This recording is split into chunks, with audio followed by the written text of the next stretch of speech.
mi se ne javljaš iz prve batonga? A pala sam u depresiju, ne javljam mi se, ne pričam mi se nipak. Što, šta je bilo? Zbog čega? A ne znam, zato što nemam više ideje šta da snimam, te ne znam što da radim. Daću ti ja ideja, 24 sata u zatvoru.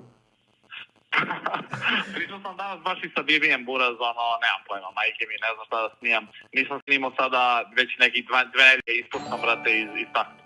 Pa daj, brate, daću ti ja kasnije neki deal, nešto skontaš, pa šta, pa ja, brate, nekad ostanem, ne znam šta da snimam, pa jebi ga, dođu takvi momenti, nemoj da se smoriš, koji ti kurac. Ne znam, Buraz, majke mi, cijel dan blejim, samo igram igrice, brate, baš sam krenuo sam da zabušavam mnogo.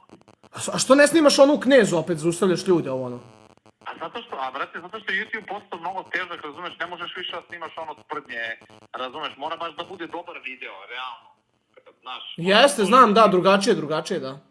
Ne možeš više da, znaš, zbog TikToka ne možeš ti da izbaciš neku reakciju kao ranije ili nešto, zato što Buraz prođe sranje i onda, znaš, onda već ti kanal ima manje, opadne pregledi i opadne sve i onda nije to, ne treba tako. Bolje izbaciš jedan dobar video, brate, u nedelju dana nego 5 loših. Dobro, slušaj, sad ću ja da ti